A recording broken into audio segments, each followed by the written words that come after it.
What is up, everyone? Welcome back to another video today, and in this video we are doing the 39th installment of Retro Reviews.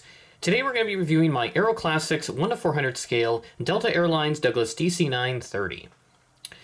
Delta Airlines used to have many of these planes all the way back in the 60s and 70s, and these did not last long before Delta got rid of them in favor of other types. I'm not sure what they would have replaced them with right off the top of my head, but they were gone by the 1990s. So the original DC-9s that Delta had, they were replaced by the Boeing 737-200, that first group specifically, because they did get more from Northwest, but those were never painted into Delta colors, which would have been weird to see a DC-9-30 with the current Delta livery. I'm just trying to imagine what it would look like. It would look interesting. It'd be like the 717, but with the smaller Delta titles like on the DC-950s. It would be really, really interesting to see. So I picked up this model during Airliners International in 2024 in Kansas City, as noted by the pin right next to the model. So nice to have another Delta widget aircraft. This is another one of those kind of in-the-moment purchases. I saw this at a private vendor table, and it was 40 bucks, as indicated by the price tag up here. So I thought, what the heck, I don't have a DC-9 Delta, a DC-9-30 yet.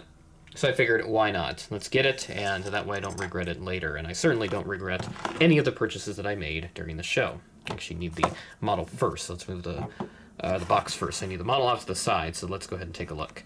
So this is the green box from Aeroclassics, another one of these sub-brands that Aeroclassics has to sort of scoot around licensing issues and whatnot, because I know Delta, they're a little stingy on licensing at times, but as of late I haven't really heard too many issues with it nowadays.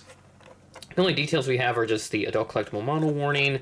All the sides and everything are blank, even the back is blank, and then the only other detail is the aforementioned price tag up here, 40 bucks for this Delta DC-9. So shout out to that private vendor who had this up on sale, and he had a couple others. I think this is the only model I got off of that guy, and unfortunately I don't remember his name, his or her name, with regards to that private vendor. So if you are watching this and you recognize this, please let me know in the comments, and I will be happy to give you a more formal shout out in a future video. So there it is, a Delta DC-9-30 with the widget livery, a very lovely one.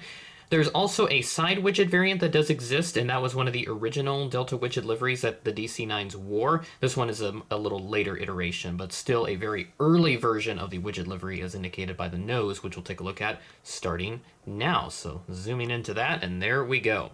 So this used to have just the black paint just on the tip of the nose. Later versions would have that encompass all the way to the back of the cockpit windows, and the cheat line would be integrated into that as well. So as you can tell, this is a very early Delta widget livery. So here we've got the cockpit windows, and then we have a little, like, this part of the cheat line, rather. And we have a fleet code there, 252 is what it says on the nose gear door there, and then the nose gear, of course. Very lovely cockpit window printing there that looks really nice. Very similar to like the Gemini one. The Gemini is a little different, but it's very similar in terms of the quality of the printing. We've got the L1 door, and we also have the Delta widget along with tiny Delta titles below that. And we also have the larger Delta titles above the red and then the navy blue cheat line, along with the italicized American flag. Overwing exits right there, and no rear boarding door here on these DC-930s. Registration is November 3336 Lima. And then we have a little Delta widget on the engines and then on the Delta widget tail as well. And the fleet code is also printed right there, 252. Right side of the aircraft, we do have a smaller R1 door here as expected, and there's some little blemishes on here, which I'd expect from a used model anyway, but they're not major. The silver paint looks really good. It's even slightly reflective. You can kind of see that there, and it looks really cool. There is a luggage door right there, and also one just beneath the engine. And there's also another look there at the tail on the right side.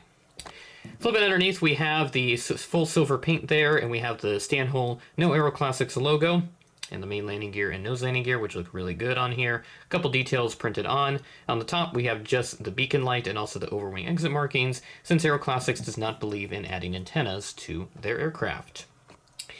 And that is everything that we have for this model. Very nice little model here, and these are very, very rare. So getting it for 40 bucks was quite the deal. I usually see them go for way more, like in the $80, $90, $100 bracket, and sometimes even higher, depending on the release and the manufacturer of it.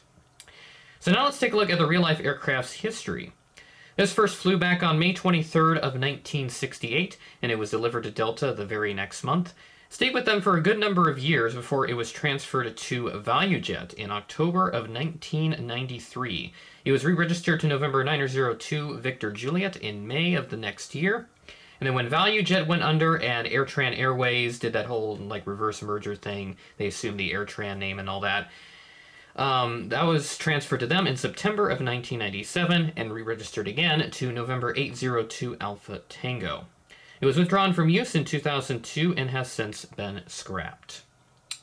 And that is everything that I have for this episode of Retro Reviews. With that being said, thanks for watching, and I will catch you in the next video.